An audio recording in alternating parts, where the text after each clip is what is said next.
Okay, good afternoon, everyone. My name is Jianhong Wu. I'm the coordinator of the Risk Working Group, Future Earth, Taipei.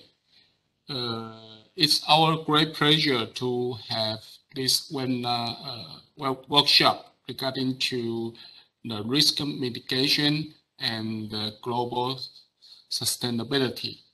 And today, we would like to have 5 keynote speakers deliver their researches regarding to the risk mitigation and the global sustainability.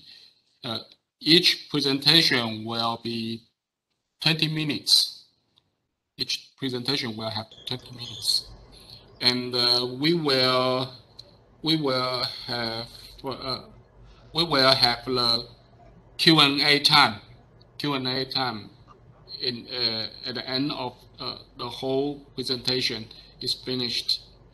And if you have any question, please you can type it in chat. Then we will try to answer your question. In addition, please mute your microphone, especially during the presentation. So we would like to begin the first presentation delivered by me, Jianhong Wu, and my keynote, my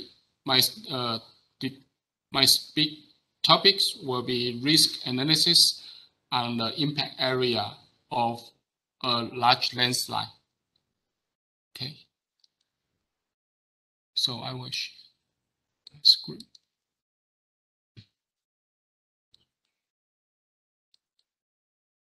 Okay, can you see my PowerPoint?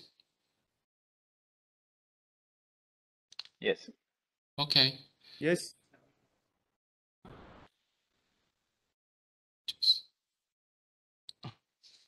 Okay,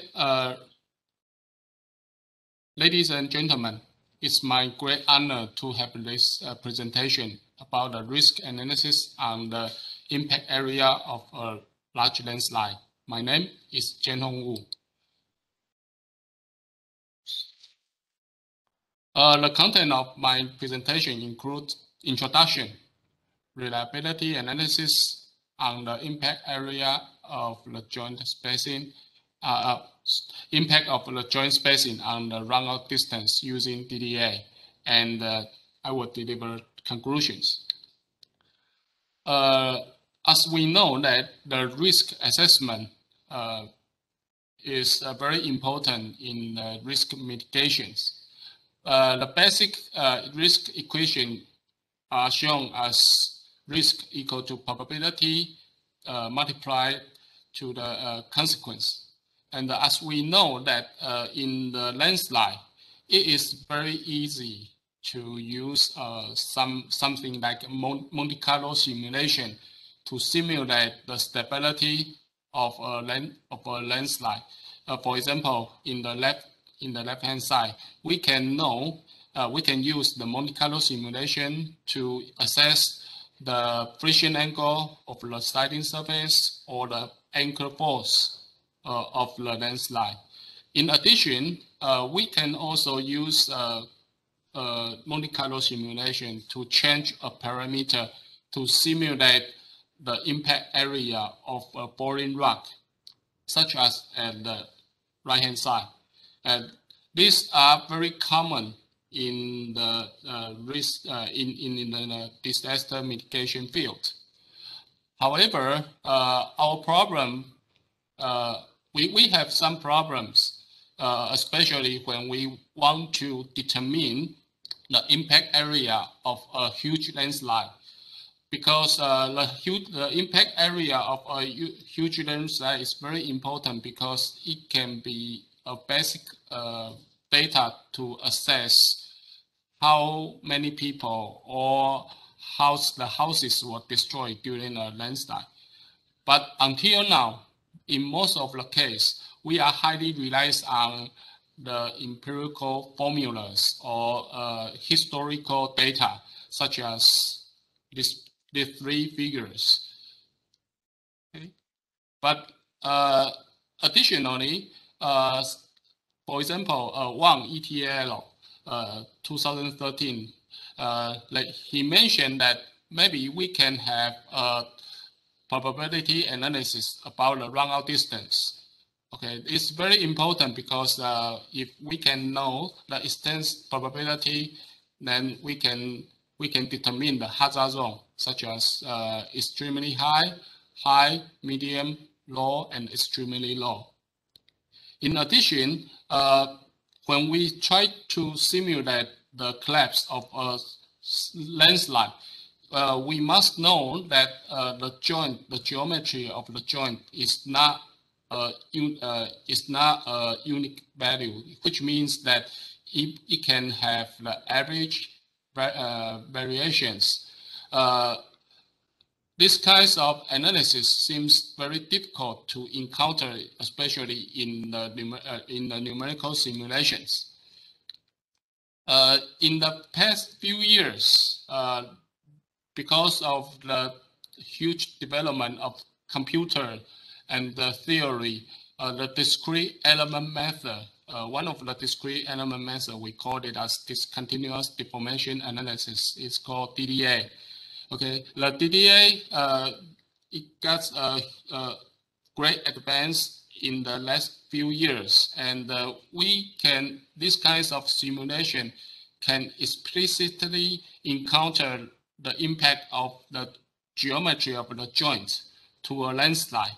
So we have already tried to use this discrete element method to several different landslides, such as this one is Amatori Bashinishi in Japan, and this one is the Xiandusan landslide in Taiwan, and this one is the Caolin landslide in Taiwan.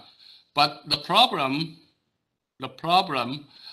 we are facing is, can we apply discontinuous deformation analysis to carry out reliability analysis and the determination of impact area or not? This is very important. In this study, we took a landslide site which was called Natai North landslide. This is the mining triggered large landslide near Sydney, Australia. This landslide happens, the last collapse happens in the year of 1983 and 1984. And almost 30 times 10 to 6 times tons of value mass happens, and the total volume was 14 times to 10 to 6 cubic meters with the height of 200 to 300. And this one, this figure shows the current figure from Google Earth about the Natai North landslide. And at the right-hand side, this is the topography map investigated by the previous literature, and we will show the AA profile as the major investigation profile to discuss about how can we use discrete element method to carry out the probability analysis on the impact area. Okay. Next, this is the geological profile of the section AA section, and we can know that the bully seam, this one, is the mining formation. Okay, it generates coal, and so in Australia they are mining in this area. So year by year, they are slowly approaching to the top of the slope.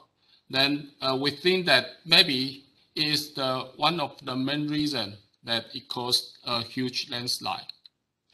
And according to Xiaomi ETL 2017, they get a lot of mechanical parameter of the rocks in the site, as pressure angle, cohesion, tensile strength, density, and Young's modulus Poisson ratio of each rock formations. And it can help us to go further investigations.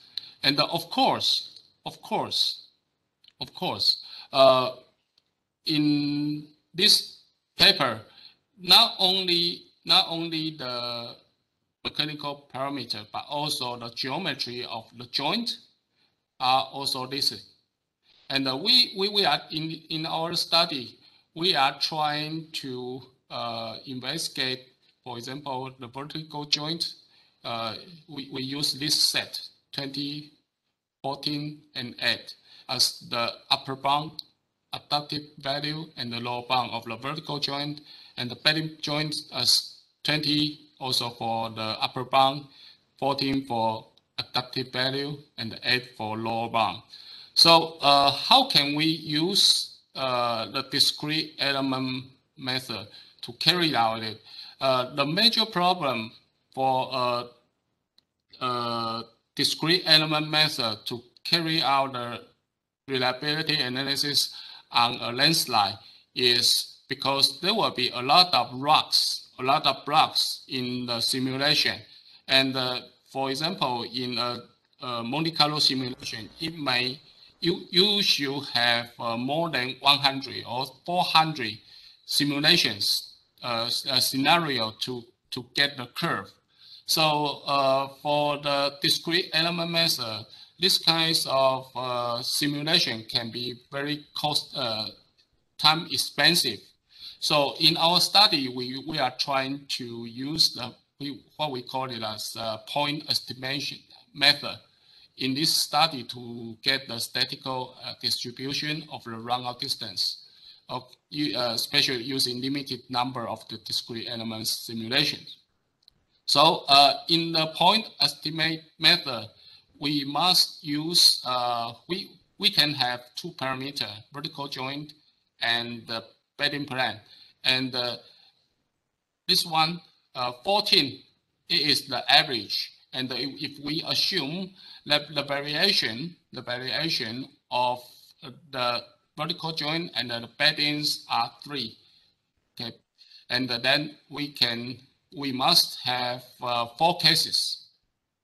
Only 4 cases. We can carry out the reliability analysis on the impact distance, impact area of a landslide, which means that the vertical joint is 7 meter. Bedding joint is 7 meter. Vertical joint is 7 meter. Bedding joint is 11, etc. So based on the literature, we can generate the geometry of the mining slope. And the red line here, it shows the mining zone. And the point here are the fixed point. And the discontinuity in this area are based on the geometry of the joints. And the spacing of the joint is what we want to discuss. So at the very beginning, we found that if we have only mining and after the simulation, the whole slope remains stable. So it is very different from the in situ cases, because in situ it fails, but in the numerical simulation it remains stable. So after that, we think that maybe the mining will change the stress distribution near the mining zones. These kinds of phenomena we call as arching, and the arching will cause stress concentration near the stress near the mining zone. So in this case, we assume that we will generate additional fractures in each of the rock block when they are in the highly stress concentration zone. Okay, so this is the figure that we add the fractures to each of the block in the stress concentration zone with different joint spacing. Then the discrete element method get the advantage because we can simulate the failure process of a landslide. So after the landslide, we can know this point to the farthest distance of the block. Then we can know the traveling distance. So we can generate the traveling distance of different joint spacing. Okay, for example, 11 meter by 11 meter, the maximum round distance is 525.63 meter. Okay, so we have the 4 cases. Once we have the results of 4 cases, then we will put the whole data in the point estimate method. And based on the point estimate method, then we can know the average and the variation of the runout distance. Then we can plot the distribution of the probability of the traveling distance. Okay, based on the point estimation, and the data was from discrete element method. And also we can plot another graph, which means is the distance, and the horizontal axis is related to the traveling distance, and the vertical distance axis are related to probability of the travel distance. Okay, so the triangle means that it is the true in situ value. Okay, so the comparison must be carried out because we want to know that if we use the point estimate method associated with discrete element method, it's good enough to show that the in situ value traveling distance will be in the red zone or green zone. So this is what I introduced to you about the existence of traveling distance. Existence probability, and the horizontal is the traveling distance. So we can know that if the probability is 50%, then within this area we will call it as extremely high, and within between 50% to 10%, this orange zone, we will call it as high. Okay, so if we compare this curve to this curve, we can know that in situ value will be in the in the orange zone determined by 1, which means that if we use this kinds of process to determine the traveling distance, the government or the engineers still can feel quite good because the simulation results show that the in situ value were in the high possibility zone. Okay, high possibility zone. So this is the conclusion of my study. The impact of the joint spacing to the runout distance of Taipei North landslide was investigated using discontinuous deformation analysis. And the point estimate method is applied to carry out reliability analysis on the runout distance with limited number of the simulation. This is very important because if we increase the number of the simulation, the time will be too expensive. So after comparing the actual runout distance of the landslide, the combining point estimation method to the discrete element method shows a useful approach to estimate the runout distance. Of course, if we can know it, then we can start to use the probability of the runout distance plus when the rocks, the traveling behavior can be simulated, we can know which house or which construction or house or civil engineering products will be damaged during the landslide. Then we can calculate the risk of the landslide. Okay, thank you for your attention, and I would like to deliver my special thanks to the colleagues in the Sakhalin project in NCKU and NCU for the financial support and the valuable discussions. This is all my presentation.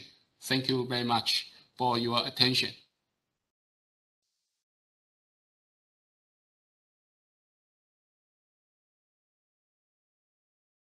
Okay, if you have any question, please, we can have a discussion at the end of the presentation. So next, I would like to welcome Professor Lai from NTU for his presentation. Professor Lai, yeah, you can start when you are ready. Okay, thank you, Dr. Wu. Good day, everybody. So I share my PowerPoint.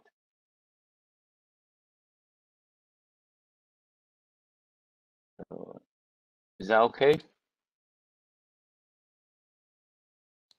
Yes. Okay.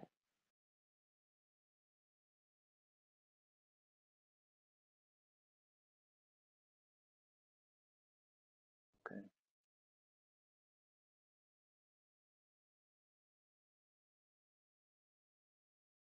So I would like to talk with you about the flood simulation, monitoring, and mapping for early warning and decision support in Taiwan. I'm Dr. Jin Song Lai. Now I'm a researcher fellow in Hydrotech Research Institute in Taiwan University, and I also the adjunct professor in Department of Bioengineering System. So also I'm the chief executive officer in Center for Weather, Climate, and Disaster Research. Okay. As we know, Taiwan is suffer 3 to 4 typhoon every year, averagely. But especially in this year, we got no typhoon, so that's kind of a really kind of climate change. Okay. For nature hazard risk, in 2011, one of the maple crop that's analyzed the risk due to the economy exposure. Taiwan is ranked number 4 in the whole world. And also in 2014, we ranked number 3. Then, of course, it's not a good thing for us because there's a very high risk. And also in 2015, there's a report by the Lois and work with the Cambridge University. We also ranked the number 1. Just after us is Tokyo and Seoul. So we got a very high risk, especially for the storm and the flood, and also earthquake. So this is example. We got our flood inundation potential map for 24 hours. I mean, 1 day total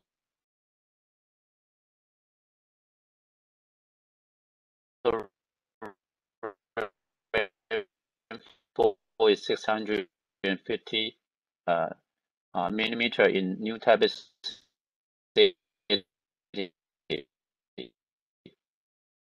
So we got the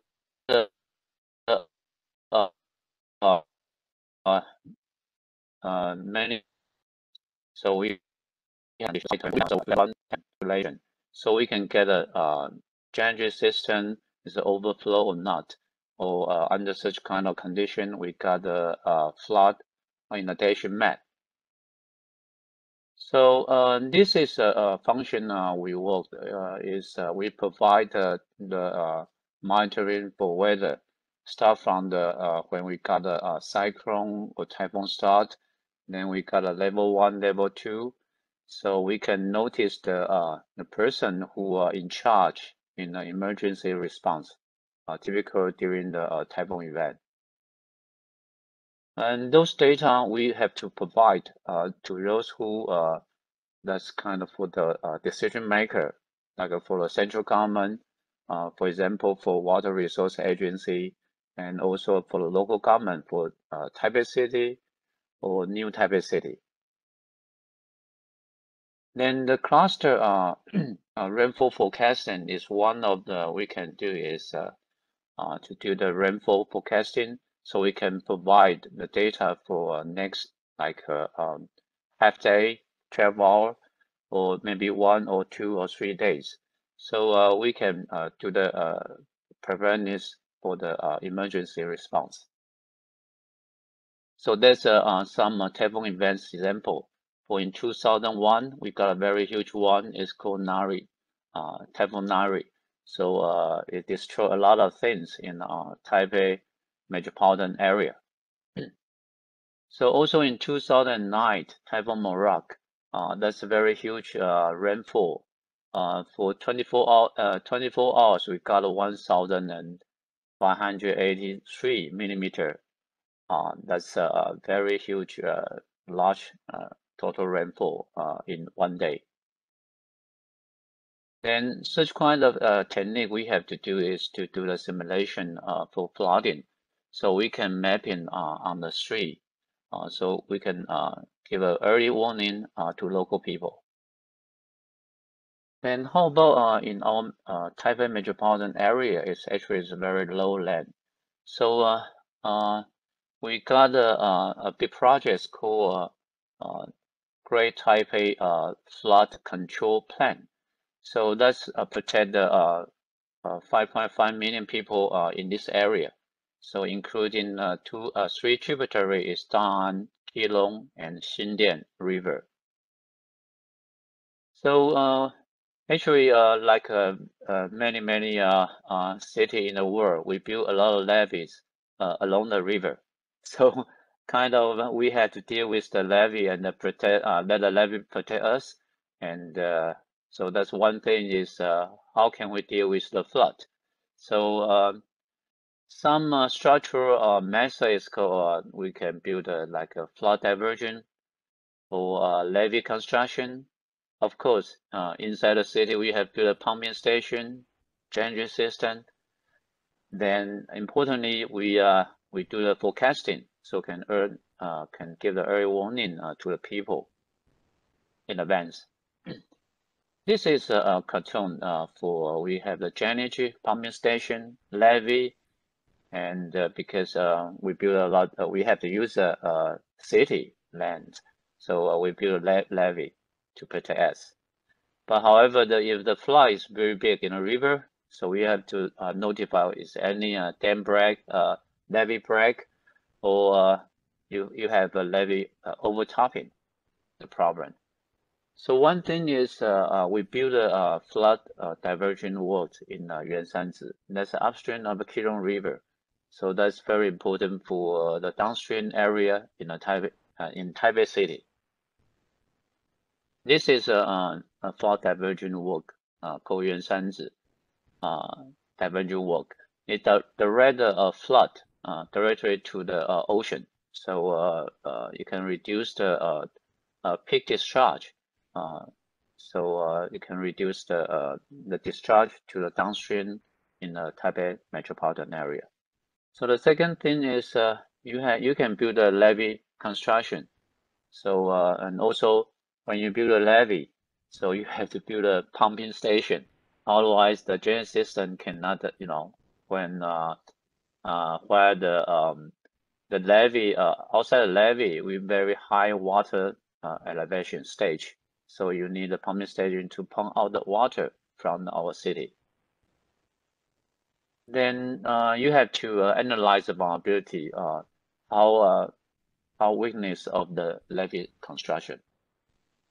And also you have to think about is any levee bridge, or you have overtopping from the top of the levee.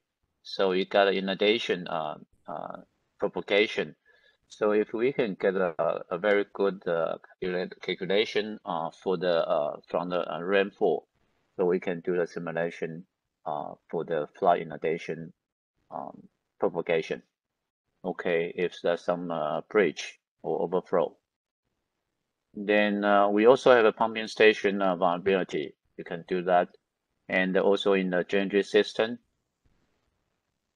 and come up with a two-dimensional result. And nowadays you can calculate like for grid size is 1 by 1, 1 meter by 1 meter. That's small size, so you can deal with the street kind of sketch. Okay, except the hydrodynamic model, you also can use AI kind of type. So we have a probability of flood early warning system process. Use SON, and this is outcome for one of the we deal with the community area when you can forecast the rainfall and provide early warning to them. Like for example, like after 3 hours, you're going to flood in your home. So we can provide such kind of information for local community. Okay. So except the simulation, we need monitoring for the water stage. For even on the road, you have a drainage system, and besides the road, you need monitoring, so you can see whether that's inundate or not. Then you got data to calibrate your model to make sure your model is accurate enough. So also inside the drainage system or in the river, you can set up the water stage gauge, and also you can set the velocity meters, so you can get the velocity and also the stage to calibrate your model. So in terms of that, you can get a discharge.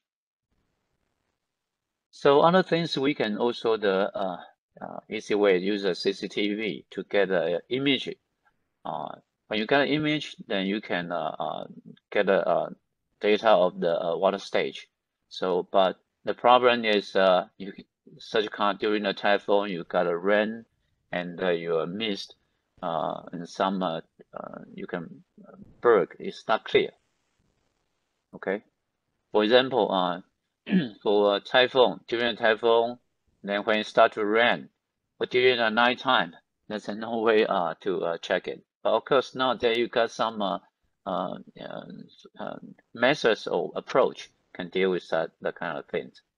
For example, you can set up with the use AI knowledge to get a different elevation, so we can get a water service changes.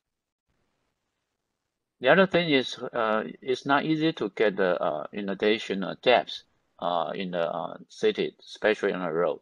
So nowadays you got a lot of CCTV camera on the street, so that's a tool you can apply it. So we use a car, and you can to identify what kind of depth compared with the size of your wheel.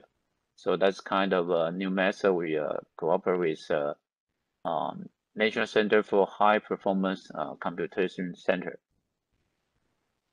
Okay, so those are data from the simulation, forecasting, also your monitoring data, water level, water velocity, and also a discharge.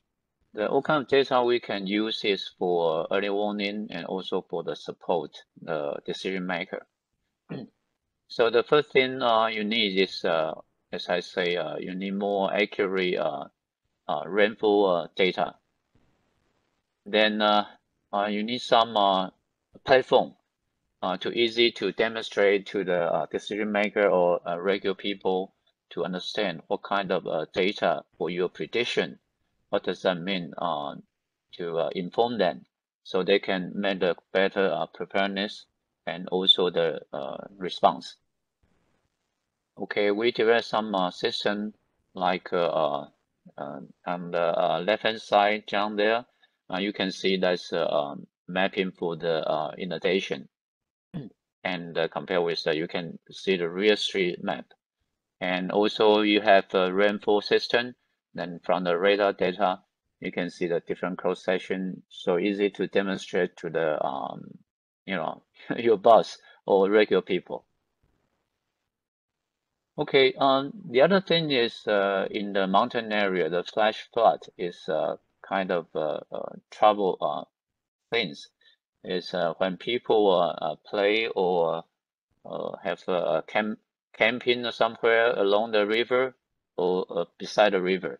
So those of tourist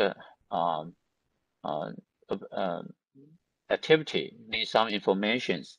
So we can, if we can get a better accurate simulation for those early warning and provide them have a platform so they can check the data in advance, see whether they have to leave the mountain area or they can stay still in the camp to play.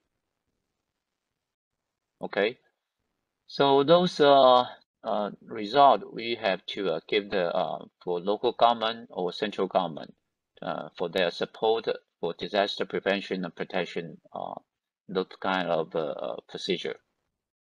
Then for local community resilient steps, we also involved can provide those data to give them for the community meeting and site survey. They then understand what's dangerous or in their surrounding environment, and also we can make the risk map from the flood inundation map. Can tell them, especially the elder people, they don't know anything, surround them. So we have to teach them and educate them, and also give them a lot of trainings. So those things is from the central government to the local government, or also down to the small population of in the community. So actually, we also involved can provide those information. For example, in Taiwan, we also serve like a 472 flood resilient community in whole Taiwan. So it's at the huge platform, but we have to provide some simple one from you. You can check it from your notebook and also your cellular phone, and provide some easy and readable thing can the people to see what kind of graph, what does that mean, and what's the time you should leave your home and to evacuate. Okay, so we talk about a lot of things for like climate adaptation strategies, and because the population economic growth, so we need to take care of our environment, and especially for the infrastructure. So the integrated flood risk and management, typically you have focused on the whole basin, river basin. For example, in Taipei metropolitan area, is we got a Tanshui River basin. So we have also the Great Taipei metropolitan area flood control plan. So those kind of things we have to compile, to update the model, update the monitoring scale equipment, and also we have to provide more feasible or easy to read platform, or some like a mine or cellular phone stuff to the for the decision makers in local or community peoples. So we can, if we can do that, they make progress. So we can reduce the vulnerability and enhance the disaster. So we can enhance the preparedness, the response, and recover for the resilience. So, for example, in Taipei metropolitan area, we got some structural methods. But however, the most important is like the number 5 is early warning system. So if we can do that, we can make it more resilient for our community and for the property and the lives. Okay, let's review is the whole area. Actually, we built all the levees along the river, and then still we need a flood diversion works, flood levees, and also the some construction. Actually, we got 2 reservoirs. They also have the upstream at in Dahan River and also the in Xindian River. These 2 reservoirs has a flood control function, so that's also important too. Okay, finally,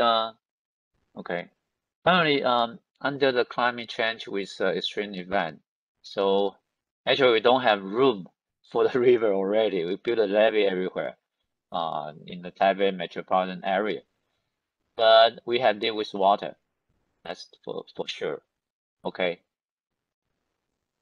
So that's my okay. That's my presentation. Thank you for your attention. Thank you. Okay, thank you very much, Professor Lai. Thank you for your presentation. Thank you. So next, we will keep on going to the third presentation, delivered by Professor Yu, also from National Taiwan University.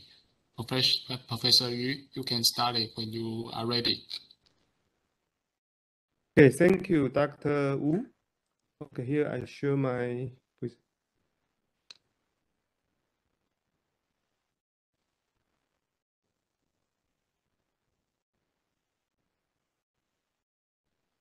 Okay. Okay. So is it everybody can see my presentation?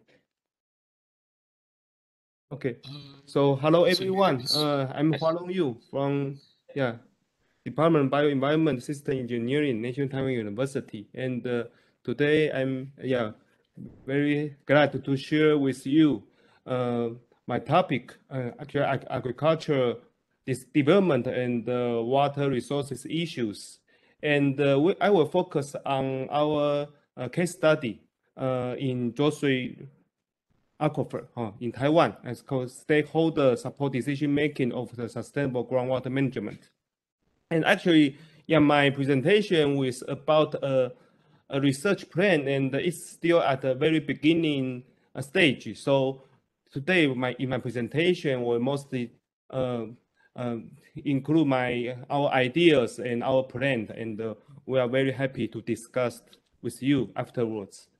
And let me describe some background. Can you maximize your slide? Can you maximize your slide? I think I already, okay, let me see. I think I already maximized. Yeah. Good.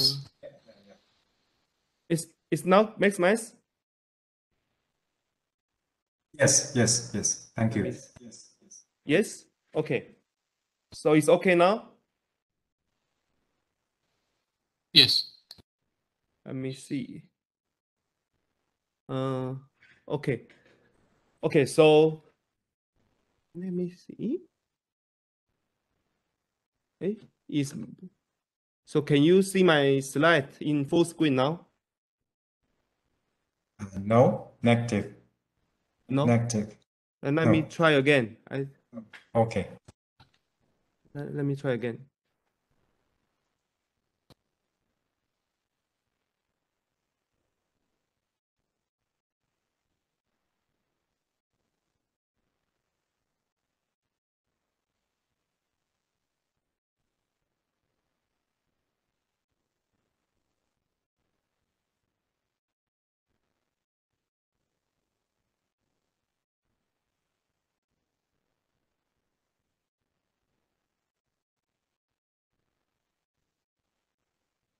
Yes, I can see.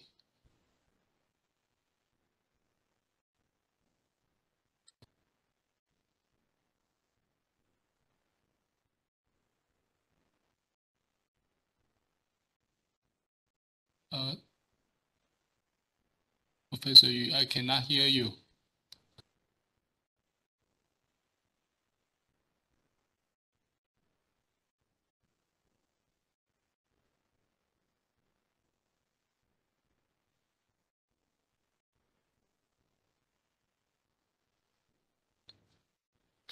No sound.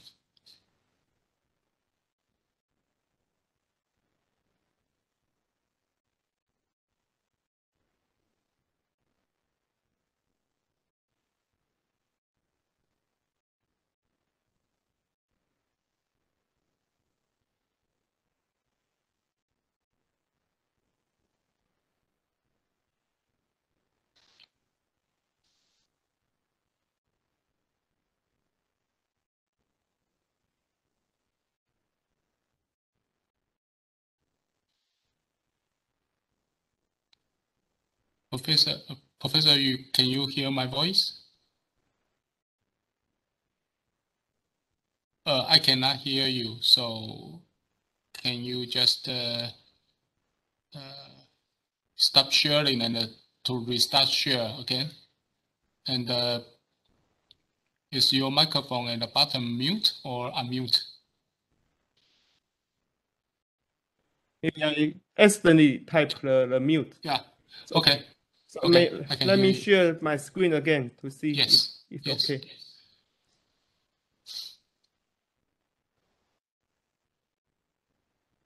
So can you see my screen now? Yes, and please use the full screen. Okay. And it shows your. Okay, good. It's good now?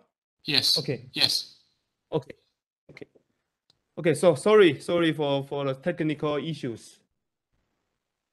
So I'll share with you some background of the agricultural development in Taiwan.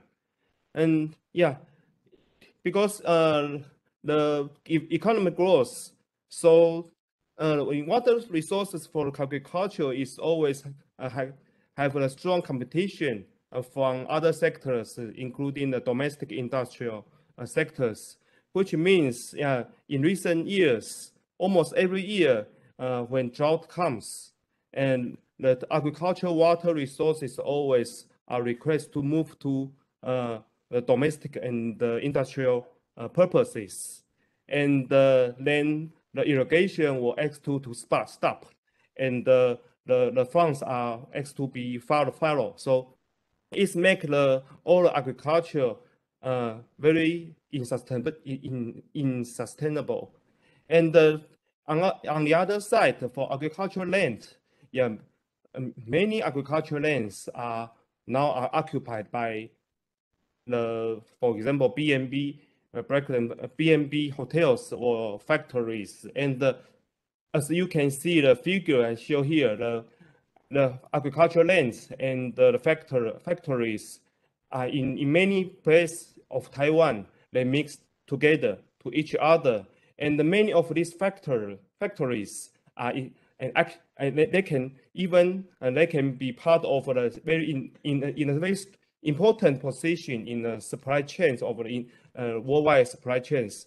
So it makes the agricultural development is very vulnerable to many kinds, including they have a lot of challenges in water resources and the water qualities, and also this kind of agricultural development backgrounds also influence increase the food safety issues in Taiwan in recent years.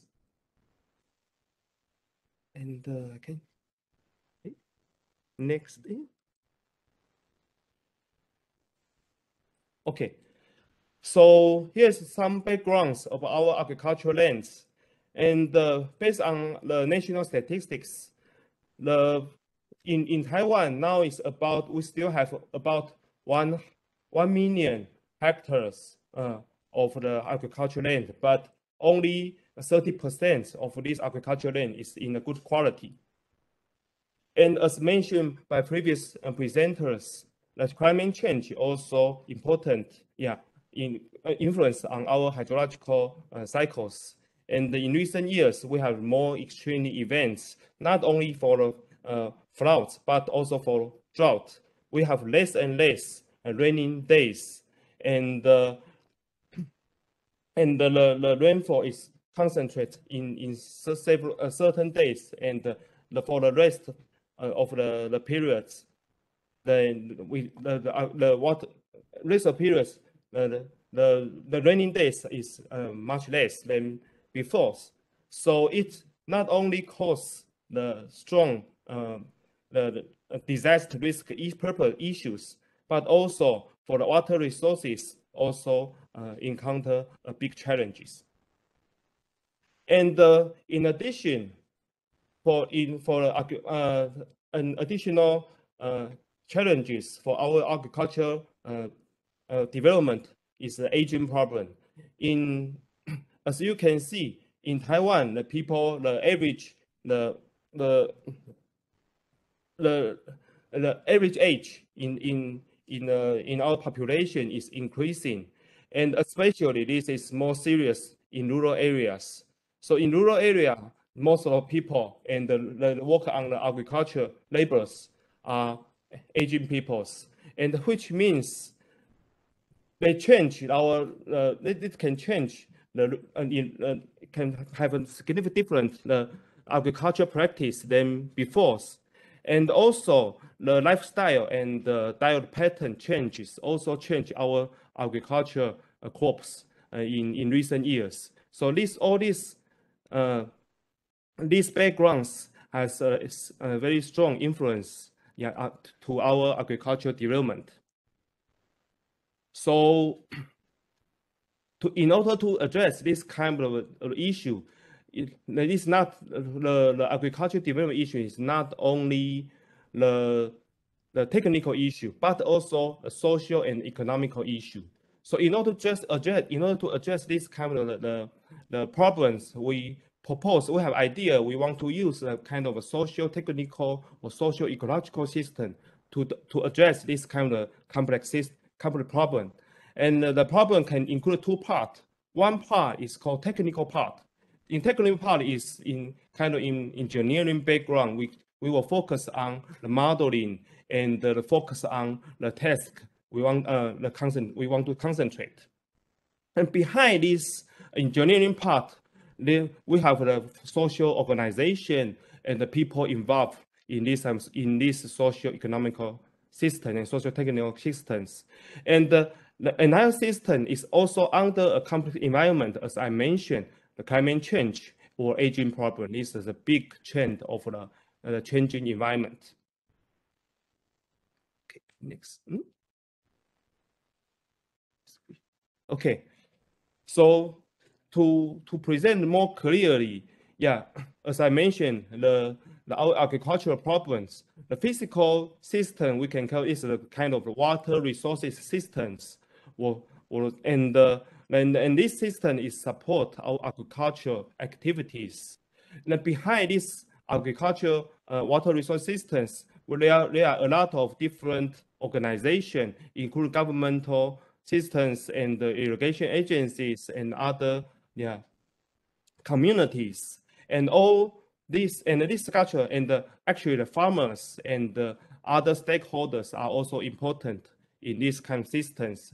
And all entire systems are under the change of the big environment, including natural environment, as I mentioned, the climate change the hydrological process significantly, but also the social environment also changing, like the aging problem and the change and some more big scales, the international globalization problems also part of this, also influence this kind of our local social technical system significantly. So in order to address this kind of the social technical system, here is our ideas. Our idea is we want to propose a participatory modeling and to address the complicated problem. And the first, and we list 5 steps. The first step is scoping. We want to scope the boundary, what we are trying to focus. And second, we address what are the most important model. Yeah, and the most important part, we try to do either the engineering modeling or socio-economic modeling in our complex socio-technical system. And the third part is, we try to investigate different scenarios, including the climate change scenarios and socio-technical changes in our systems. And then within the discussing and the participatory activities with the stakeholders, in the last steps, we try to achieve some consensus to build some policy recommendation together with the stakeholders. This is a general idea of our research plan.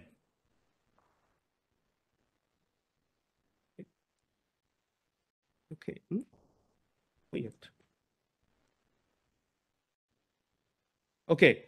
So, and then and recently we, in order to develop our ideas, we work together with the international teams under the Bellman Forum project. And the target of our project, is a groundwater project. So we are going to focus on groundwater problem under the framework I just mentioned before. So our Bellman Forum project, we work together with some or many other different countries, including the US Davis and France, BRGM in France, and the Russia Academy of the Science. And these are institutes joined together with our international collaborations. And the major focus of our research, the international collaboration, is stakeholder engagement, as I mentioned. And even though the major objective is our agricultural development, and for this case study, we focus our groundwater problems in this international collaboration project. And so this kind of research objective, we try to discuss how the socio-economical factors influence our natural process. So we first derive from, for example, market prices, how the technological change, climate change, or other social environment change, how this change influence the land use and the soil management. And this can also induce the issues of our groundwater management, and how the change of this practice can change the water levels or other groundwater issues. And as the groundwater resource changes, then also it can influence back to the society. And this society also can, the change of the society also have influence back to our original natural process. So that's our basic idea, how the social and the natural process interact to each other. And we try to implement this part, by using a participatory modeling approach. So the case study, the study area we are trying to focus on is in Yunlin County in Taiwan. And Yunlin County is now our nation try to concentrate in this area, the groundwater problem, significant, very. Do I change anything? I just, okay. Here's, okay. Do you still see my screen? No? Your screen shows some book. Yeah, because my screen, maybe I leave the screen and share again, because I don't know why it's jumped out. Sorry. Okay.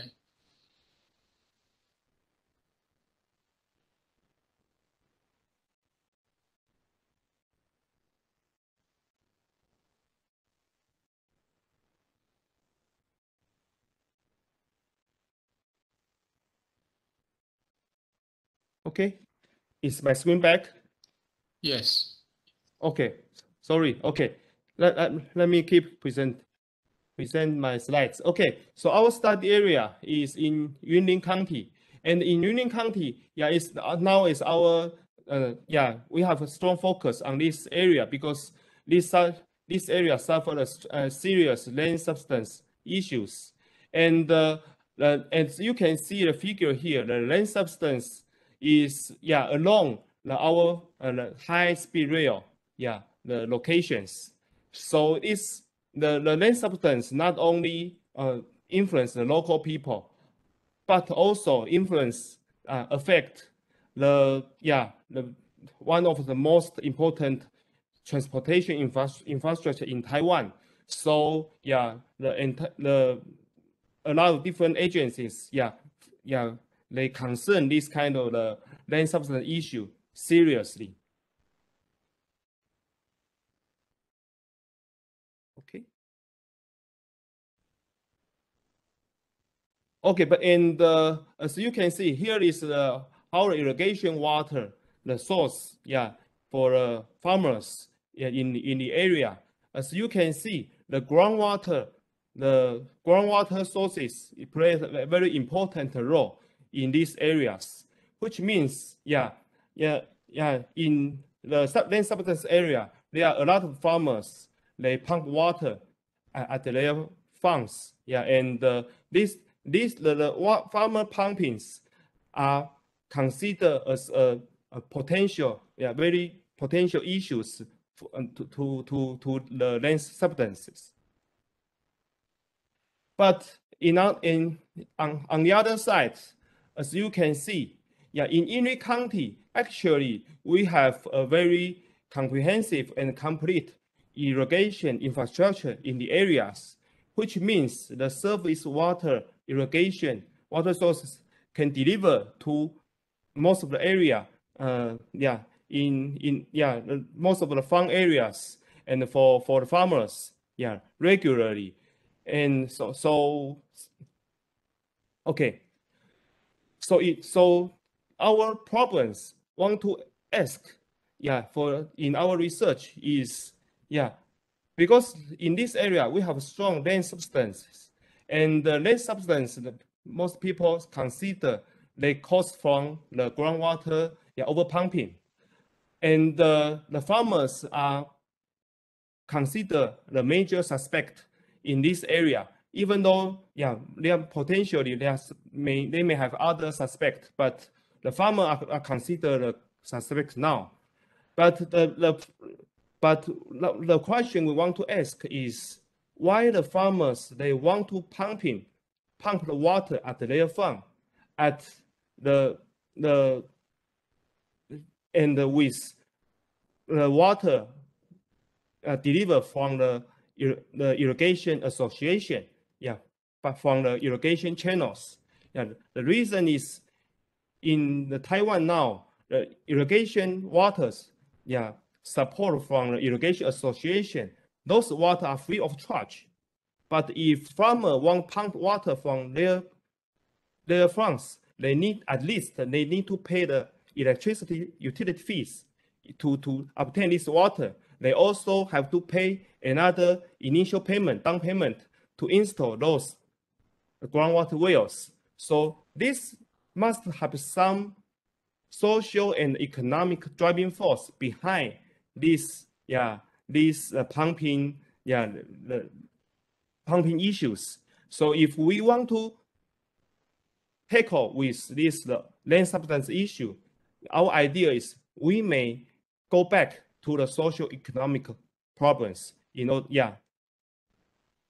So our idea is we try to, from different parts. One part is, of course, in technical part, we want to develop our groundwater model and to develop the water and supply and demand systems for the area.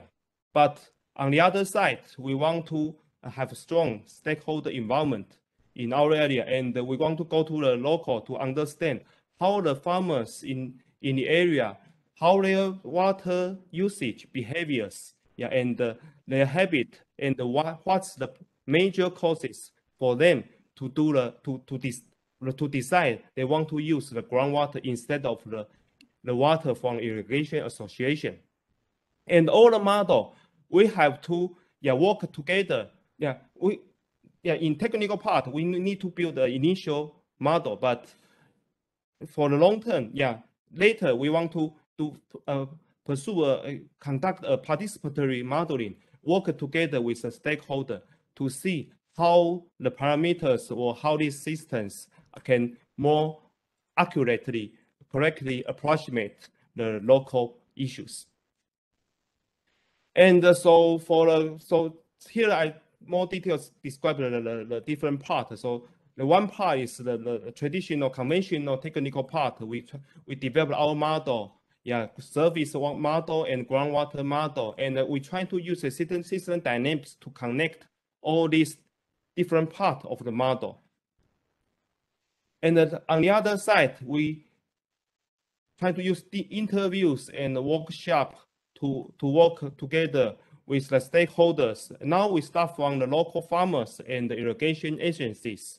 We work together and to discuss with them their needs and their concerns. And later we will try to go to the government agencies to see how the policy behind and how the policy and the local needs can align together. And next, later we will try to apply the participatory modeling ideas. And the objective of our participatory modeling idea is we try to identify the most influential socio-economic factor to the water usage behaviors for the local peoples. And of course, we want to discuss together with them to see how their behavior can change, how the change of their water usage behavior can change the groundwater and the water resources issued for the region.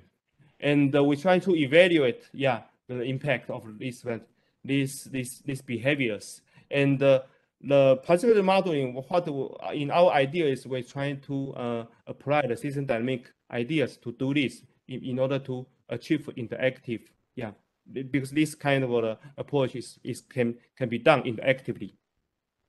Okay, so here's my summary. So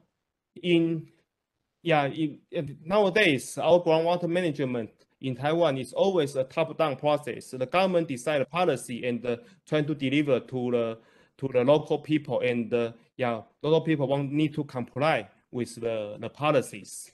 But I think instead of a conventional technical-oriented approach, stakeholder-based participatory modeling, they consider not only nature but also socio-economic factors. And this ongoing approach, we expect to identify more stakeholder acceptable and sustainable groundwater management approach.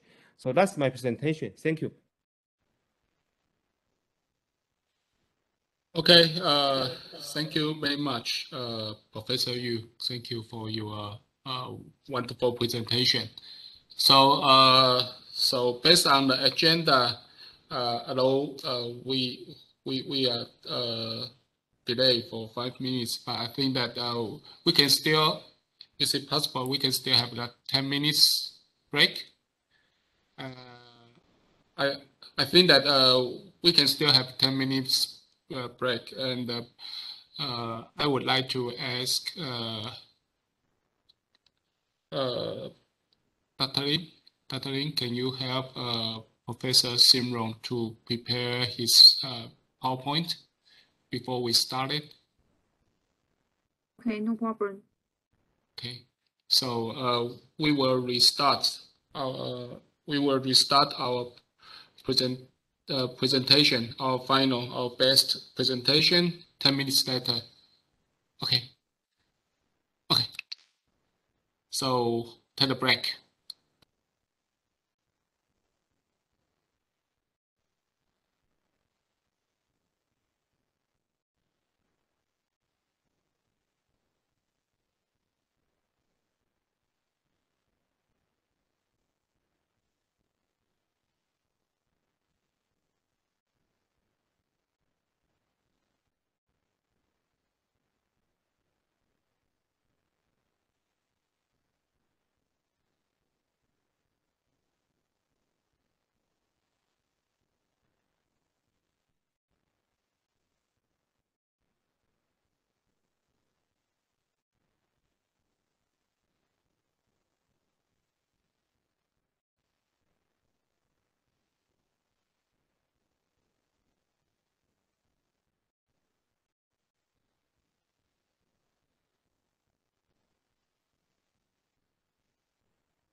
hear me? Professor Simmons, the coffee break will be over in 10 minutes. Thank you. And the PowerPoint for now is clearly. We can see the PowerPoint and your profile screen very well. Thank you. Okay, thank you very much. Thank you.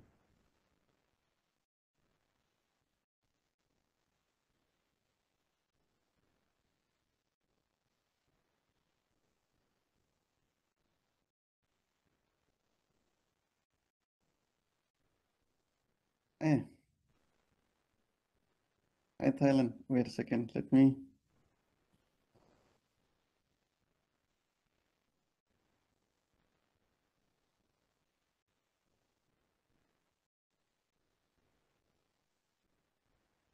Can you hear me, Thailand? I don't hear you though.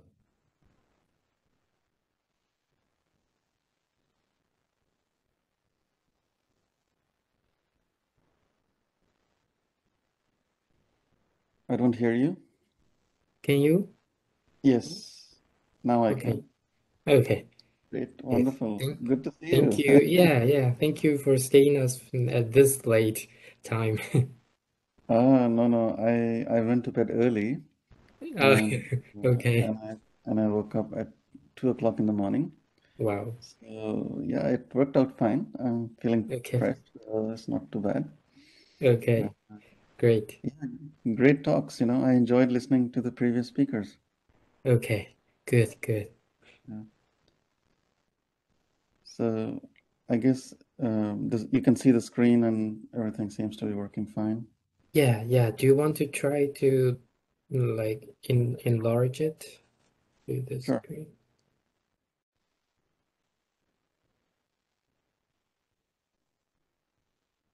Good. Yeah. It works out fine. Yeah, it's okay. Yes. Great. So we'll come back in 4 or 5 minutes, maybe. 3 minutes. Okay. So I'll be back. Okay. See you See later. you later.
Okay. I think that we is 20 after 5 in Taiwan, so I think we should start our the best keynote speech delivered by Professor Simron. Professor Simron, you can start it when you are okay. Okay, thank you so much, Mr. Chair, and I hope you can see my screen all right. Yes, yes. Great. So first, I would like to express my thanks to the Future Earth and the RISCAN team in Taiwan, and for inviting me today to give this talk. And special thanks to also Professor Huang, who made this connection possible. So thank you very much. Also to you. I'm making this talk in the framework of the RISCAN keynotes on islands at risk. And my topic is what islands can teach us about metabolic risk. And as we know, Taiwan is an island. So I hope that this talk will resonate with you. It's a kind of work that I've been doing for the last 20 years. And but before I go into my talk, maybe just a few words about what is RISCAN, and I'm pretty sure many of you are already aware of that. This is a knowledge action network on emergent risks and extreme events. So it's a joint initiative by Future Earth, the IRDR, the WCRP, which is the World Climate Research Program, and the World Weather Research Program. So if you would like to have more information, you can check out the homepage. Briefly, to say that RISCAN, in short, is a think tank, and it's an interaction network. And the main objectives are to build global knowledge on emergent risk and extreme events. And the approach we take is very systemic. So we are looking at complex systems and their systemic risks and the cascading risk that emerge from certain shocks, like impacts of climate change. It's an open platform, so you're all welcome to be part of this, and we welcome colleagues from science, from policy, from different sectors to participate in the RISCAN network. We are organized in 9 working groups, as you can see here. And one of them is called Metabolic Risk on Islands, which is on the bottom left. And this is the one that I chair. And my talk is primarily coming out of this working group. So what is metabolic risk? So I think it is important to start with this definition. So it is essentially a systemic risk which is associated with the circulation, integrity, and availability of critical resources in a socio-ecological system. Means the focus here is the system of resource flows and looking at the biophysical system or the physical basis of a socioeconomic system. And so we are looking at risks that are arising due to the combination and the configuration of certain types of flows over space, you can say in space and time. And that is how we define metabolic risk. And I will explain more of this in the next slides. So let me start with the idea of social metabolism first, where this idea of the metabolic risk comes from. So islands, like living organisms, they depend on metabolic flows to sustain. So like, for example, Taiwan would import material energy flows from outside, also extract domestically to sustain its socioeconomic system. So they consume resources and produce waste. In this example, we see an organism like a cow, and the metabolic process would look like that the cow would take in biomass and water and air and would produce some outflows, and they could be products, and this would in this case would be milk, and some waste. So socioeconomic system like this island here would also import material and energy, and they would also extract these resources also from the domestic environment, and many of it will be, like become stocks. So some of the flows become infrastructure, like the built environment, that give critical services to society. So like, residential, like housing, transport, health, education, industry. So different types of services are delivered from this infrastructure, from these stocks, and these stocks are maintained and produced by flows. So we call them also socio-metabolic flows that are creating, operating, and maintaining the society's material stocks. And I'm going to show you a figure here that was produced by Professor Huang, and this is from a paper that is under review. So you see here, it's a heuristic diagram where, so the gray part here is system boundary. Let's say it's an island boundary, and then there are imports of like imports of materials, could be construction materials, could be energy, could be food, and some of these imports become the material stocks. And these material stocks, then they deliver social services, as I already mentioned earlier. And then there is outflows in the form of waste and emissions, and some of those wastes leave the system, and some of them stay within the island system.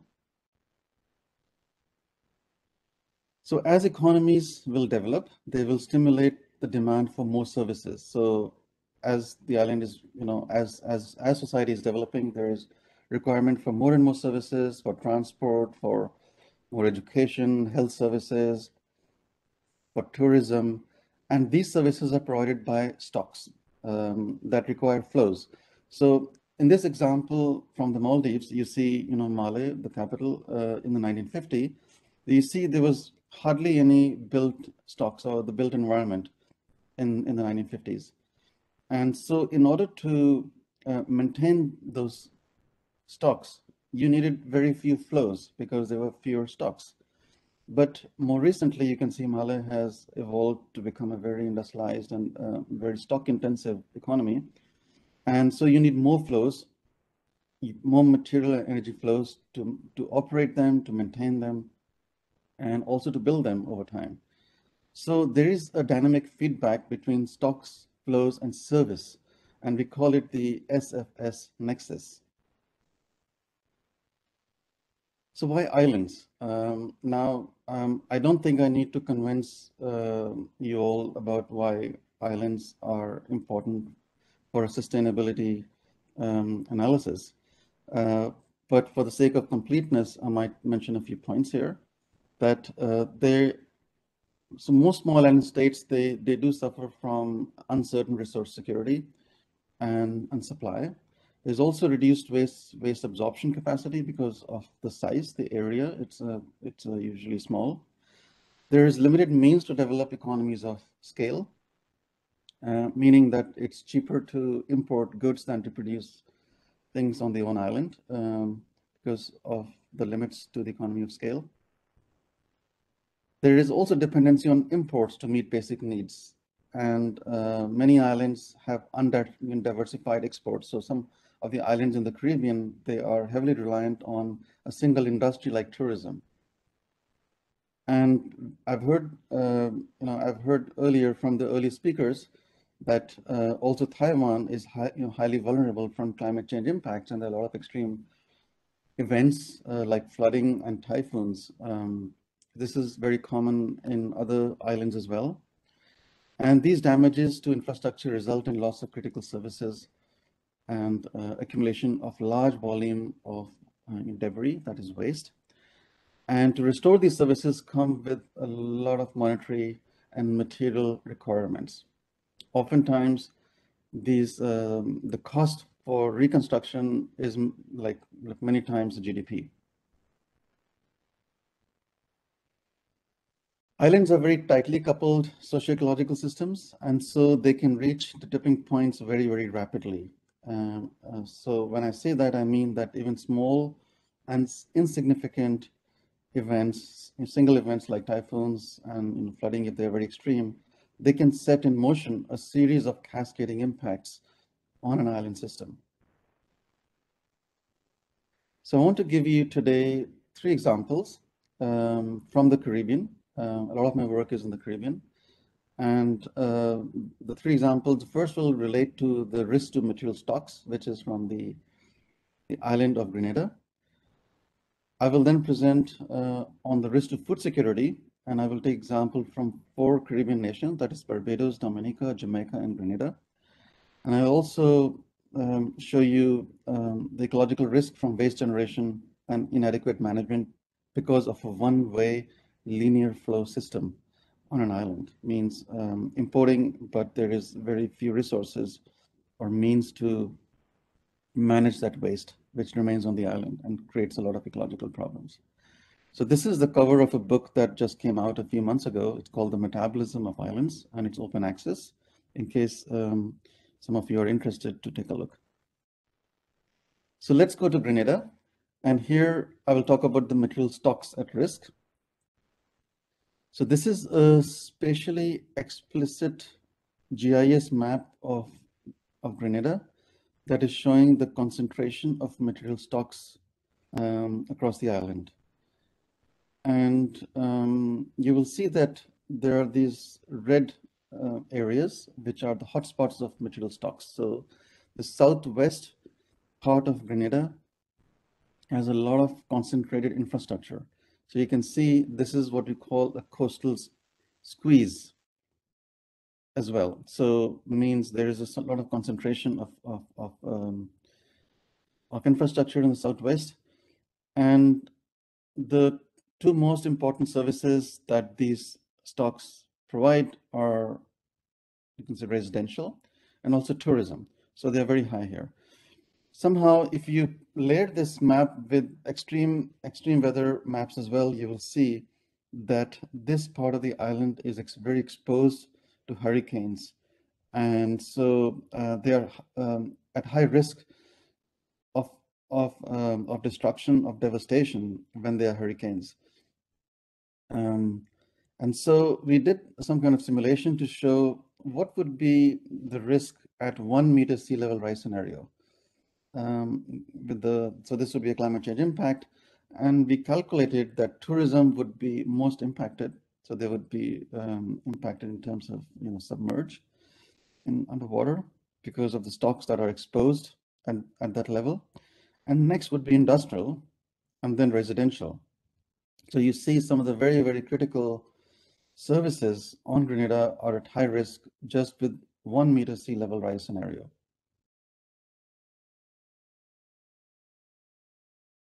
My second example is on food security. And this graph shows the physical trade balance of the biomass or the food system in the Caribbean from 1961 onwards. So you will see here in the graph, when you see on the left side in the 1960s, there is, you will see at that time, these Caribbean countries were net exporters of food. But from the 1970s onwards, up to now, they have become net importers of food. So they are importing more and more food to sustain their population. And what you see on the left graph is more in absolute figures. And on the right, you will see this is more in per capita figures. So even when there is population growth and you look at it from a per capita perspective, you see that many Caribbean nations are net food importers. And this creates a lot of risk for food security. And we just heard in the previous presentation how important it is to sustain the agriculture system on an island. And with the pandemic, and when there are disruptions due to hurricanes or other kinds of economic shocks, or if the fossil fuel prices goes up and transportation becomes expensive, they are like important consequences to food security. And a lot of works have been written around food security in small island states and different types of issues with obesity, like so lacking nutrients, and so there are a lot of issues. And I'm showing you this these results which have just been accepted in a journal article only yesterday. So this is very fresh findings. I would take you to the third example, which is looking at waste flows on Grenada. And this is a one-way linear system. So what we have is a one-way flow of materials, meaning that there is enormous amounts of imports. So the island imports a lot of goods, materials, energy, and it ends up in waste. So hardly anything is recycled and re-enters the economy. And Grenada produces around 50,000 tons of waste every year. And for small islands, it is not economically feasible to export that waste elsewhere. And because of its size, these, a lot of the waste is put in, kind of landfills, which are close to ecologically sensitive areas, like coastal areas or ecologically sensitive ecosystems. And many of them are problematic waste, also toxic waste. So they're, discarded tires and oil, and there's plastics. And so they all end up on the island and create a lot of ecological issues and impact also into kind of tourism if you also pollute the marine and the coastal ecosystem. So how could we work together? How could RISC-CAN and the Metabolic Risk on Islands working group work with Taiwan? And I've heard some very excellent talks just now. So Taiwan could be a leader and a hub for sustainability research and innovation. And I can imagine a few things that we could focus on. We could generate spatially explicit maps of metabolic stocks and flows. And what are the associated societal services that are linked to that, and what they might be at risk given different types of extreme weather scenarios that we have already heard today? How could we develop strategies for a circular economy through a transformation in the local and regional business and increase the localization of food, energy, and construction materials? So circular economy, as you may have heard as well, oftentimes that it's quite a mainstream. People are talking about this type of resource system to close the material loops. And I believe that islands are well placed to actually transition to a circular economy sooner than later. How could we develop strategies to increase human well-being with lower resource use from the perspective of innovative material stock flow service nexus? And how could we ease resource requirements through a green-blue infrastructure and nature-based solutions to deliver crucial societal services? So these are some ideas that came to our mind on which we could collaborate with scholars in Taiwan. And I would like to end with thanks to a number of people. All this work is based on teamwork. So my team from the Metabolism of Islands and the team of the working group, the MRI working group on as part of RISC-CAN. And special thanks to all of you for the kind invitation. Thank you very much. Okay, thank you very much, Professor Simron. Thank you for your wonderful presentation and also the suggestion for the Taiwanese researcher who may be interested in your field. Okay, so we will move to the next session, Q&A session. We will have 20 minutes about the Q&A session. But before we start the Q&A, is it possible for me to ask all of the people here to turn on your video camera? then maybe we can have a picture.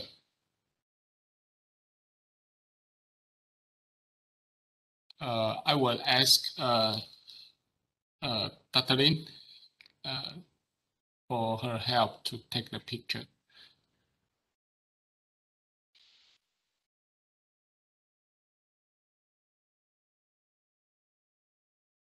Okay. 1, 2, 3.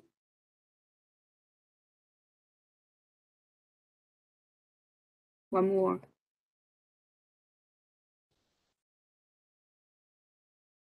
One, 2, 3. Okay. Thank you, everyone. Okay.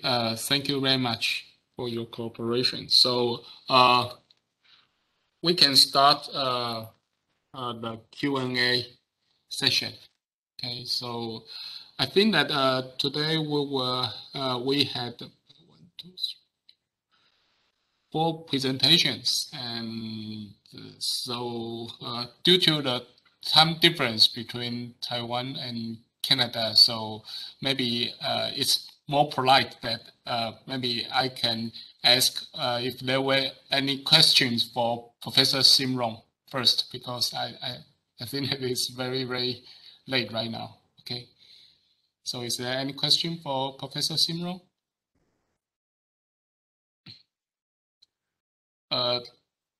May I have one question for you? Absolutely, yes. Because I saw that there is very interesting figures regarding to the physical trade balance, especially from 1960 to 2019.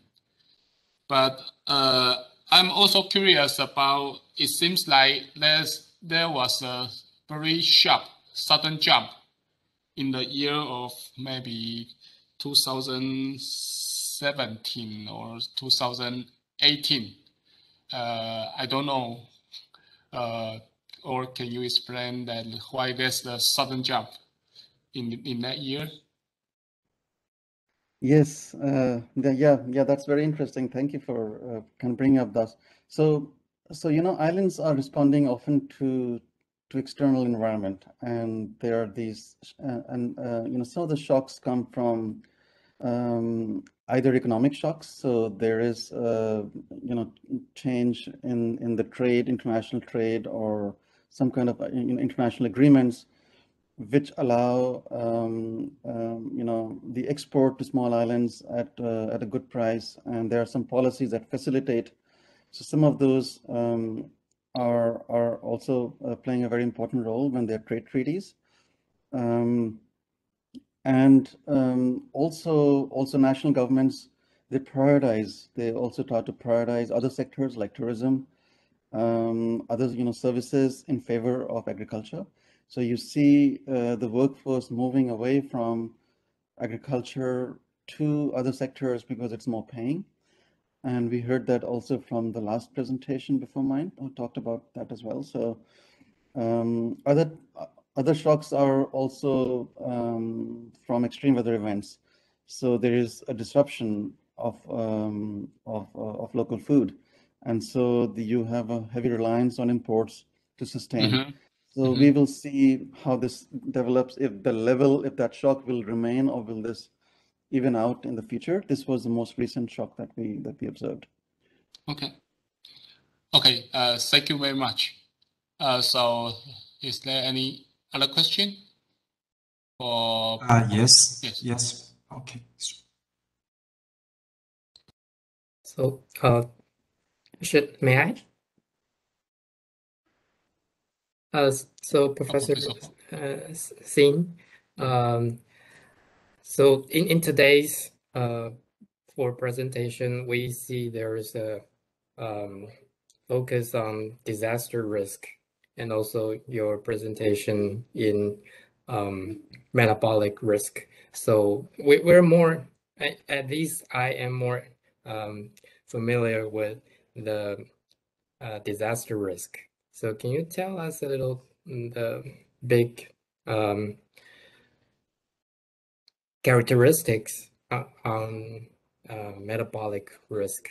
What is the difference between metabolic risk and the risk we use to know like disaster risk? Thank you. So when we talk about disaster risk, we are essentially talking about, let's say a cause, that's something that's, that the socioeconomic system is exposed to a certain type of disaster shock, that there is an event. So the frequency and the intensity, so we talk about those aspects when we talk about the exposure to that risk, right, to that event. When we talk of metabolic risk, we are talking about the consequences of the disaster risk. So when disaster strikes, there is a disruption in the metabolic flows. And these metabolic flows oftentimes are very, very critical for human survival and their well-being. Basic things like food, energy, are disrupted, and also, and when I'm talking metabolic flows, they're not only inflows but also outflows. So the disaster will impact inflows of, let's say, energy supply, food supply, but will also induce outflows like, certain infrastructure can become waste.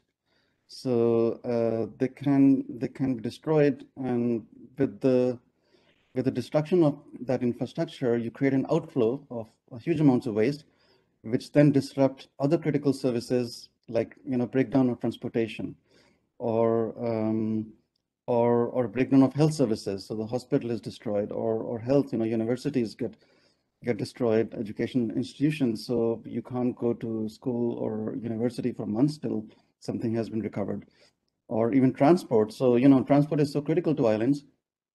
If a port is destroyed, so that's a stock, that's a major stock, a port infrastructure. And when a port is destroyed, you disrupt every other critical service that will flow through those ports. And so you see, I hope I was able to explain that disaster is more an event, a shock. So you're exposed to certain frequency and intensity of those events that will cause metabolic disruption. And that's what we call, what we refer to as the metabolic risk to a system, which is so critical for the sustenance and the well-being of a socioeconomic system.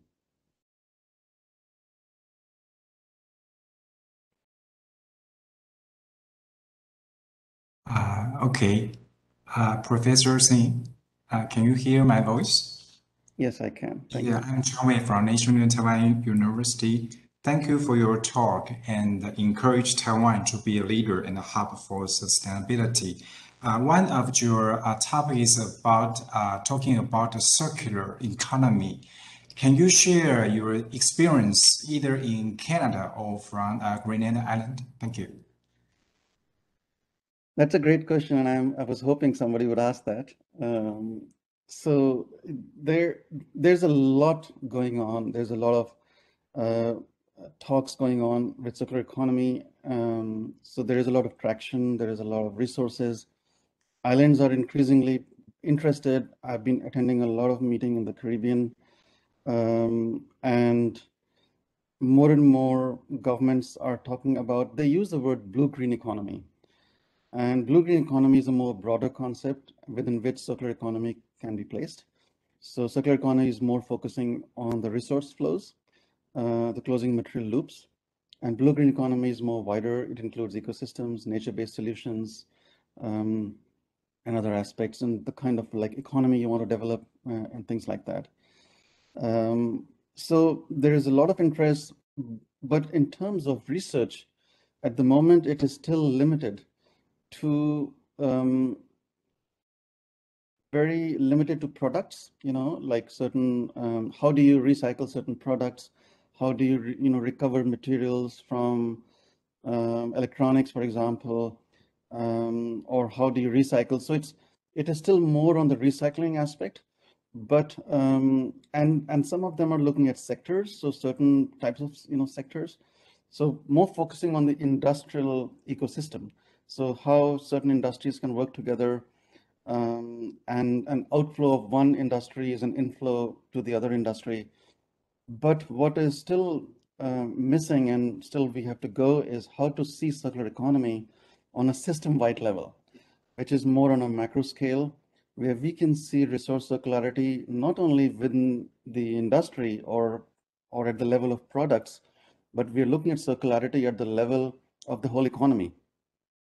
We are looking at circularity between different sectors. So how can the housing sector, link to the industry and to the energy system and to the transport system? So how can all these intersectoral, flows can take place? And this is being written about. So my team is writing about it. There are other works as well. We are writing about these ideas, and we are trying to produce data through island research to show how this might be possible. And so this is work in progress. But what I can say is that there is an urgent need to upscale thinking of circular economy from focus on products and industrial ecosystems to really looking at economy-wide, because that is really, really critical. And that work is in progress, and that's where I want to invite Taiwan to take leadership, and to show the way. Thank you very much.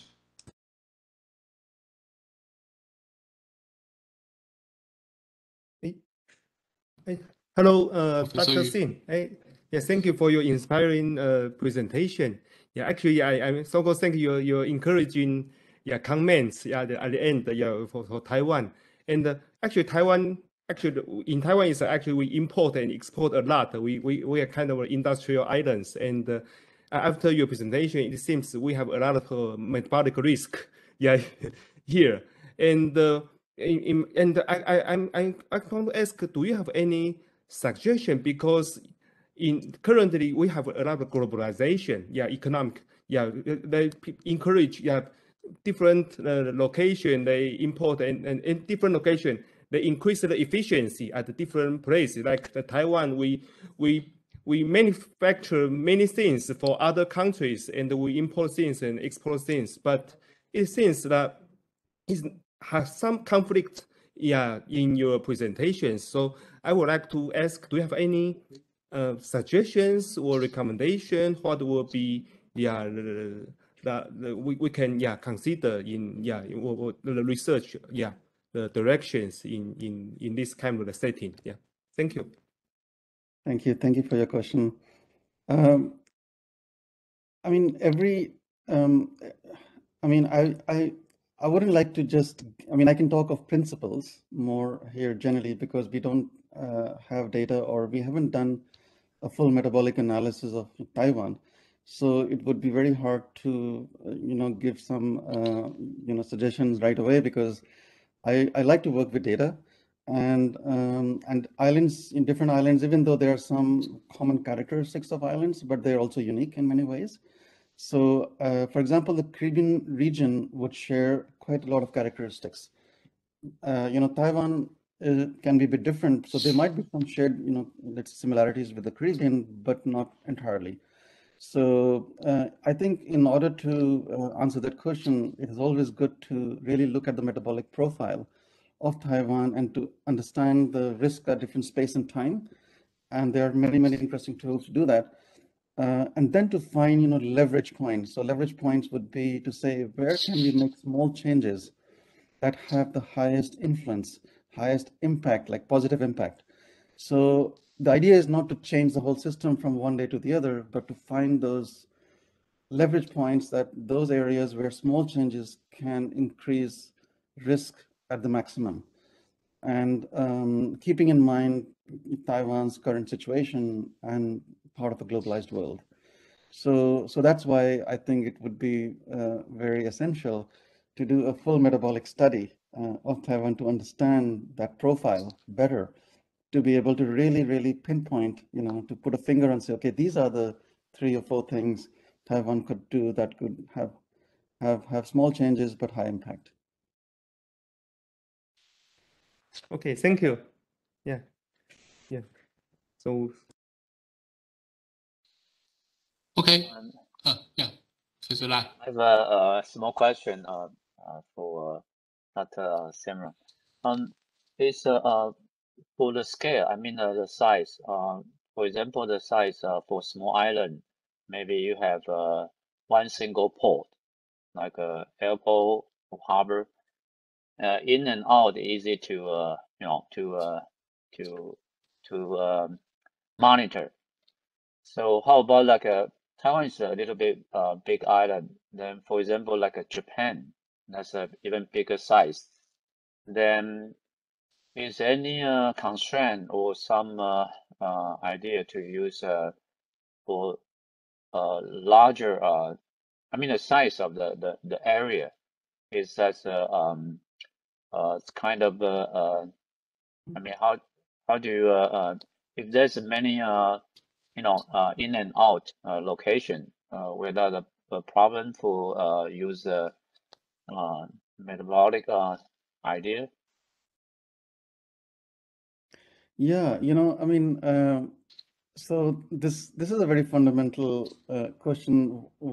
How small is a small island, And so that is tricky, but I think we can see it a bit differently because it's not about like one can talk again on like principles that the smaller it is, the less resources and more resource constraint the island would be in terms of meeting its resource, you can say demand, and also the waste absorption capacity, and the exposure, the exposure to risk. So I think it's relative to the size. So the bigger islands are, they would have more domestic land, more area to meet their own needs. And there would be many other points of entry. The smaller it is, you will have less of that, let's say, facility, and you'll be more resource constrained and more reliant on not only your own port, but you will probably be reliant on a nearby major hub. Not all small islands will have a major port, but they will rely on a major port which is in the region, right? And so there's a network. So they are part of a. So this is like a nested hierarchy, And so I think when we look at islands, there, as I said, there are some general characteristics. But when we want to do a proper risk analysis, a metabolic analysis, it is important to consider the size, the location, the distance from mainland, the population, the extreme weather exposure in that region, the trade arrangements with mainland, like which countries are nearby and what kind of trade agreements are there in terms of export-import. So a number of regional factors they come in effect when you're really understanding a risk profile of especially in metabolic terms. So again, as I said, while there are general characteristics, but to really understand the risk, we need to look at it case by case to make it more meaningful to develop interventions. Otherwise, on a theoretical level, we can talk many things, and we do have we have written quite a bit on theoretical level, but for be useful to policy, for example, Barbados will say, what do I have to do, and I cannot say, Jamaica has to do something else, Barbados probably has to do something else, even though they are not far apart. So that becomes very, very interesting, and yeah, so that's how I would respond to your question, where we take all those factors into account. Okay, thank you. Okay. Any other question for Professor Simron? And maybe I can add, because I was very impressed with your presentation on the geology and the hydrology of Taiwan, showing the flood risk. So again, this is different for island to island. So you also have to understand the hydrogeology of an island to understand the flooding risk, because, for example, Dominica in the Caribbean is very, very prone to flooding. They have a very different structure than Aruba, for example, right? So even though they're not far apart, but Dominica, because of its geology, has a different type of risk which Aruba doesn't have. Okay. Okay. Okay.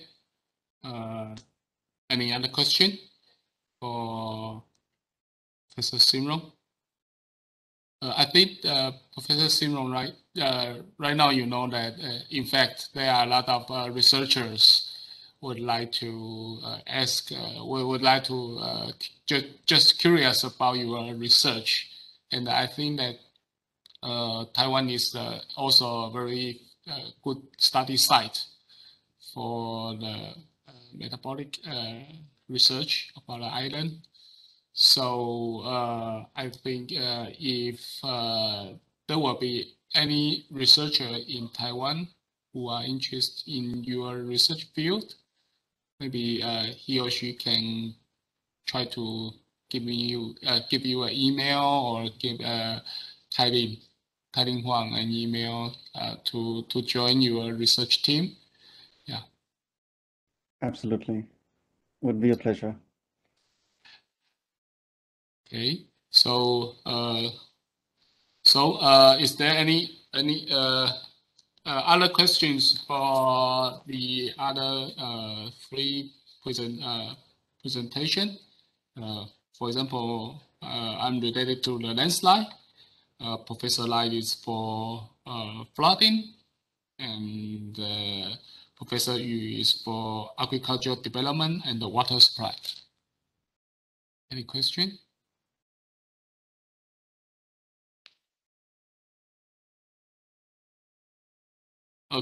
Can I ask a question to Professor Yu?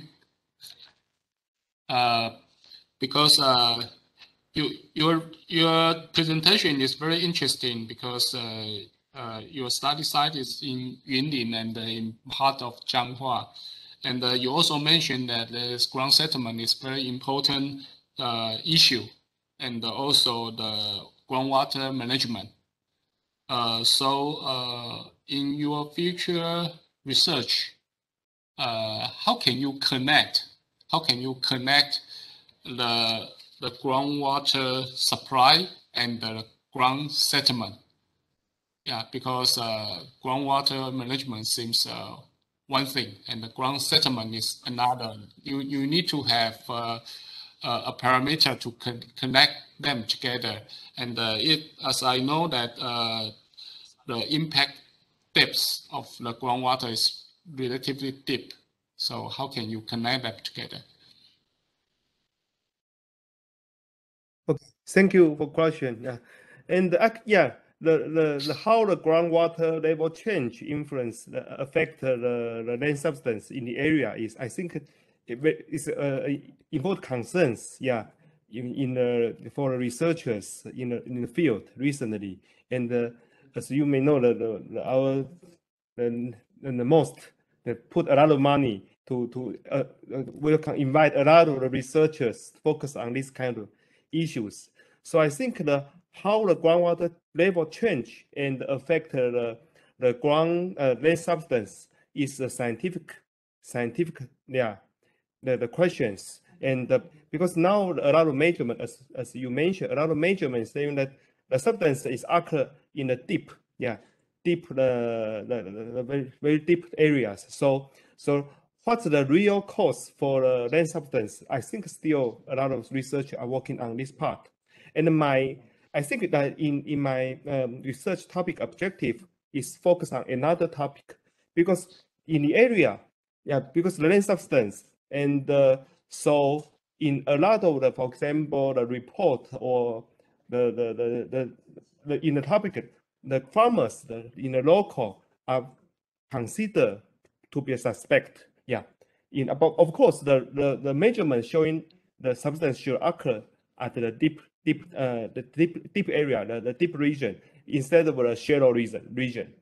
But the farmers, groundwater withdrawal from farmers still a big concern for the region. So my study is try to invest why the farmers in that region, they want to withdraw, they want to pumping groundwater by themselves, because in that region, we already have irrigation association, and that was available for more than 50 years. In that region, they do the water supply delivery, but in this kind of free of charge water, why every farmer they want to do install their groundwater well by themselves?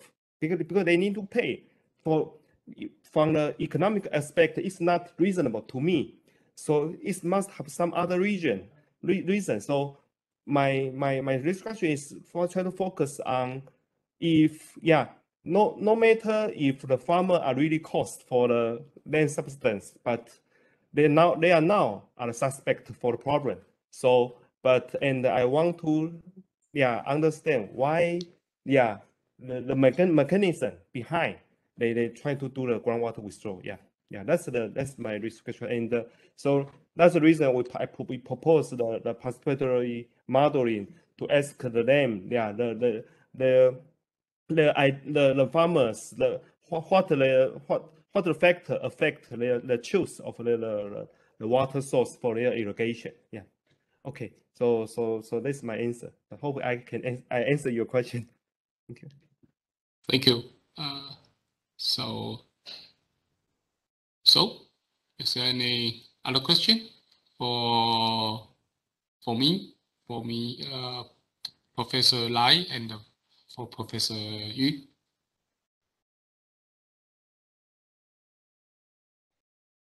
I was interested to know how often are these landslides?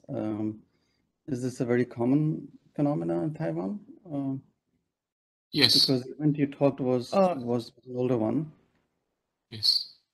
Although my case study used the Australia case, but I think in Taiwan we have 4 to 6 typhoons every year. And recently, especially in this year, the climate it seems change a lot because we have a drought.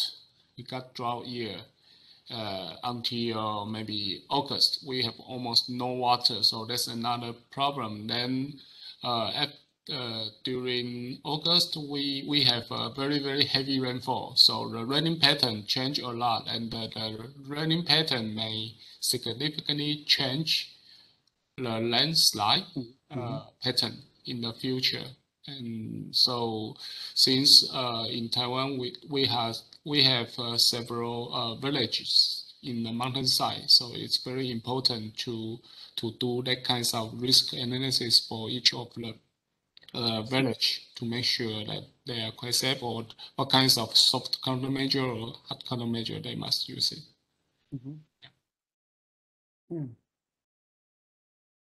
Oh,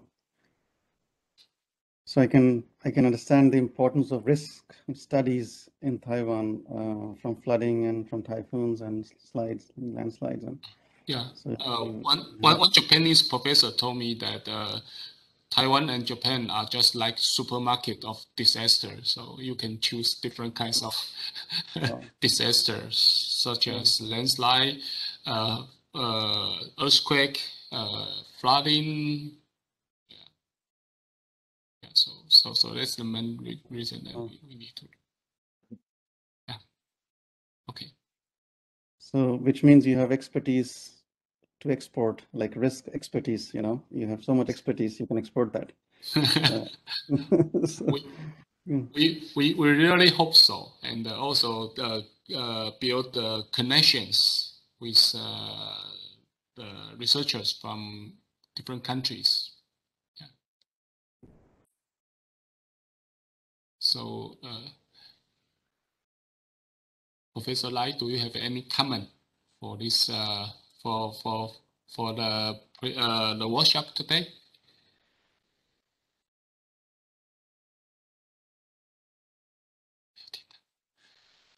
赖老师 mute. I think that's a very good experiences to share the academic and also the real experiences, with each other. So I hope we have such kind of meeting very often. So or even we have a real project and work together, then that's very and to enhance the cooperation for each other. Thank you. Absolutely. Okay. So final call for any question.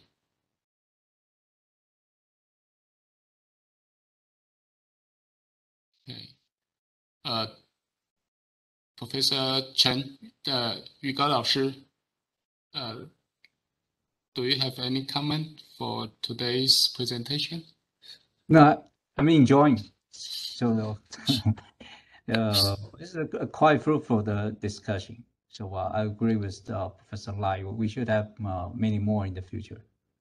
Thank you very much, Dr. Simran. Your talk is very interesting. I really enjoy. Thank you. Thank you so much. Yeah, it's been a privilege. Okay, so since this 10 minutes delay beyond the schedule, so I would like to close this workshop. And today is December 23rd. It is almost Christmas and the New Year. We would like to deliver our sincere wishes to Professor Simron for the Christmas and the Happy New Year. And for all the participants also, Merry Christmas and a Happy New Year. Thank you. Same to you all. Well, such a privilege. Thank you. Okay. Yes. Thank you all. Merry Christmas. Thank you. Merry Christmas. Thank you. Okay. Merry Christmas. Merry Christmas. Merry Christmas. Bye.